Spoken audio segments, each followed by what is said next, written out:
Hi friends, welcome to my channel. I'm Arpita Karwa and today we are going to explore a truly inspiring and a vital topic from UGC NET English exam perspective, and that is the most important African American writers. Now, African American writers have shared stories that touch the heart and make us think very deeply because these were the people who have suffered just like the Dalit community has suffered in India. And their work talks about big themes like identity, freedom, race, and fight for equality. These authors didn't just write books, they also gave voice to their own struggles, dreams, and hopes. And the best part, their stories continue to inspire readers around the world. In this video, we are going to look at their key contribution and why knowing these work will give you an edge in your UGC NET exam. Because this is a topic which is not found in any guidebook, any particular history of English literature books, and that is the reason why a lot of students neglect this portion. But it has been seen in the past UGC NET exams that every time there are at least 2-3 questions from African American writers, from post colonial writers, and just because students are not aware about which writers to read, they do not attempt these questions. And that is the reason why I'm here with three most important African American writers that have been repeatedly asked in UGC NET exam. So let's begin. Okay, so let us begin our discussion by talking about one of the most remarkable African American writers, and she's none other than Maya Angelou. Now, the reason why she becomes so important for UGC NET preparation is that she was not just a poet who was writing in the domain of post-colonial literature, but she was also a civil rights activist who used her powerful voice to tell stories of resilience and hope. And she was also somebody who was working deeply in the domain of feminism as well. So she was working in two major domains, post-colonial literature and feminist movement. Now, the most important work that you should know is her autobiography, that is, I Know Why the Caged Birds Sing. And in this, she courageously recounts her early life, which was filled with struggles like poverty and discrimination. Another interesting fact about her is that she was deeply involved in the civil rights movement that happened in Africa, and she was working alongside great leaders like Martin Luther King Jr. And she was fighting against inequality and injustice that a lot of Africans were facing at that time. Through her poetry and prose, she celebrated Black identity and she emphasized self respect, inspired empowerment, particularly for Black women. Now, if you're writing all of this down, don't worry. I have already created a special PDF that summarizes this entire video and provides you with exam ready notes. You just have to drop a message on the WhatsApp number that is flashing on your screen or click on the WhatsApp link that's there in the description box, and we are going to send the handy PDF right on your phone. Now, let us quickly look at the most important works of Maya Angelou. So, as I've already told you, her autobiography is repeatedly asked in NET exam in match the column sort of questions. I Know Why the Caged Birds Sing. Other than that, there are so many other works which are right there on your screen. Now, out of all this, the most crucial one that you should know the plot of is her autobiography. And let's quickly learn more about this work. So it's a very deeply moving autobiography. It tells story of her childhood and teenage years where she faced racial discrimination, personal struggles, and through her entire journey, Angelo is exploring themes like identity, trauma, and resilience. And this book is written in a very beautiful poetic style and it carries a powerful message of hope and strength. So somebody who is facing a dark time in their life, maybe this book can appear as a ray of hope.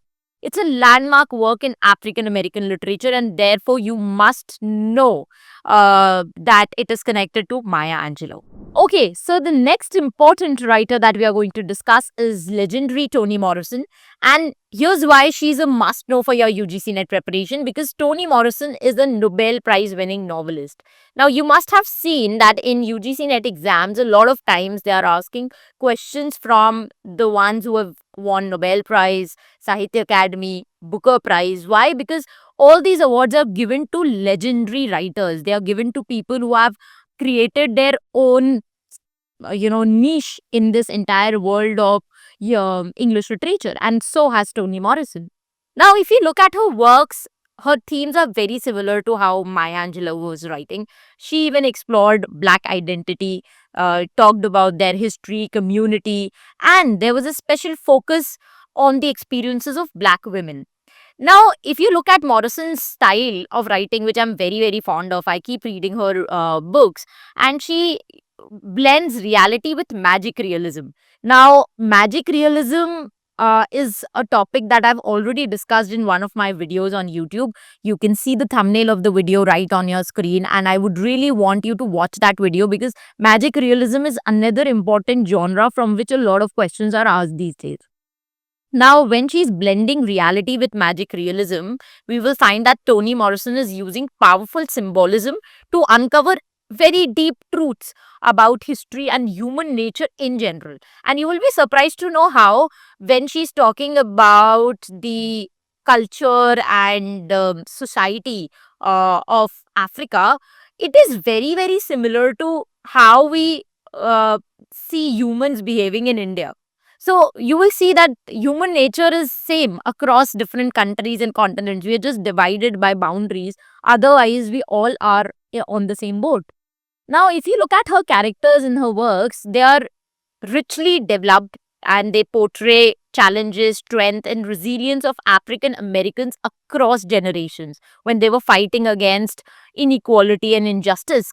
So, you will be surprised to know that in 1993, she became the first black woman to win Nobel Prize in Literature, and that is how she firmly established her as one of the greatest African American writers.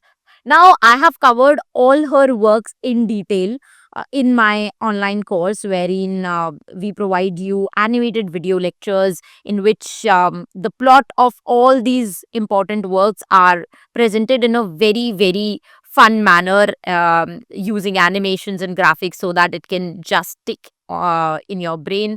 I'm proud to tell that we are India's first and only animated video course providers who have explained more than 500 important plays, novels, and poems in an engaging way. So, if you are interested to learn English literature and prepare for UGC NET English in a different style, more engaging and fun manner, then you can check out the description box. Now it's time to look at the most important works of Toni Morrison. So the most important ones are right there on your screen. Now, out of this, the two most important works that you should read in detail. That means even if you're reading the summary, that would be sufficient. So those are Bluest Eye and Beloved. So let us understand these better. Now, Bluest Eye tells the story of a young African American girl, Piccola, who dreams of having blue eyes, believing it will make her very beautiful and she would be attracting love from a lot of people. Now, the story is set in 1940s of America, and the novel explains themes of racism, beauty standards, and impact of neglect and trauma on a child's life. Now, in the entire novel, you will see Piccola's heartbreaking journey. And through this journey, Toni Morrison is shedding light on how society ideals can deeply affect self worth, making this a powerful and thought provoking story. So, in India, also, we have similar sort of challenges. In India, Fair and Lovely was rebranded so many years later. Why? Because a lot of criticism was given to that brand, saying that it is just promoting fair skin, which is something which is not so Indian because Indians have a very dusky complexion, and yet we all are just chasing that fair skin, that Korean glass skin. And similar, on the similar lines, you will find that Bluest Eye is also written. It talks about self love, self worth, and how you have to feel that you're beautiful from inside. So any girl out there who feels like she's not as beautiful as she should be, or she's not as beautiful as her best friend, I think this book is going to be an eye opener, and it is going to tell you how beauty is so much more than what we just see outside. So it's much deeper than the physical appearance. Moving on to the next work, Beloved, it tells the story of Seth, a woman who escaped slavery but is haunted by ghost of her dead child. Now, this book shows how slavery deeply affects people's life, family, and community. And slavery is something that most of these African American writers are talking about, because this was a time when a lot of European nations were making all these people slaves, and they were working in coffee plantations. You might have, read the same in Mansfield Park, written by Jane Austen, where Thomas Bertram is also a person who owns a coffee plantation, and he goes to Africa to just oversee his plantation. So you can see that this entire slavery concept is something that is going to keep popping up in African American literature. Now, if you look at Toni Morrison's writing, you will see that she writes in a very simple yet very emotional manner, and she highlights the pain of America's past and strength of those who lived through it, making Beloved a very important book in the domain of African American writing. Okay, so the next writer on our list is the brilliant James Baldwin, a powerful voice in African American literature.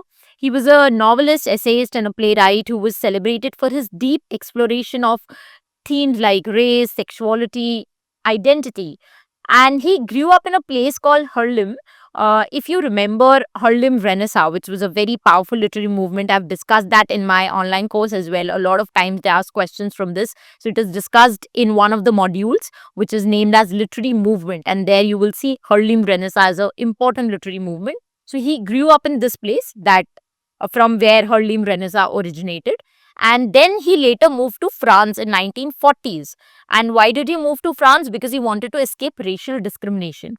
But even after moving to France, you will see that his works continue to reflect the realities of American society.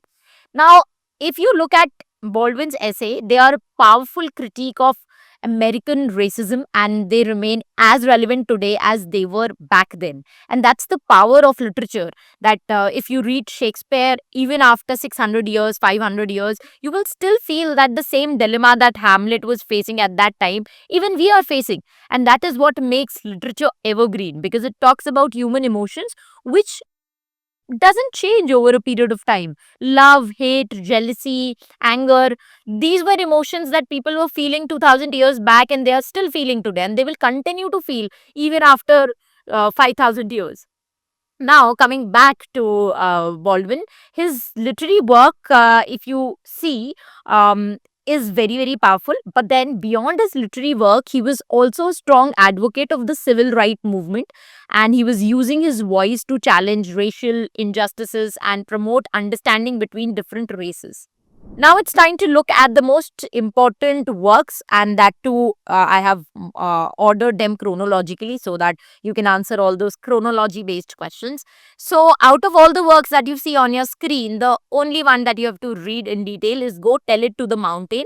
And another important work is Fire Next Time. So, let's quickly understand the summary. So, this work, Go Tell It to the Mountains, Tell It on a Mountain, it is divided into three sections, and it tells the story of a 14-year-old boy, uh, and it is about his journey of spiritual and moral awakening.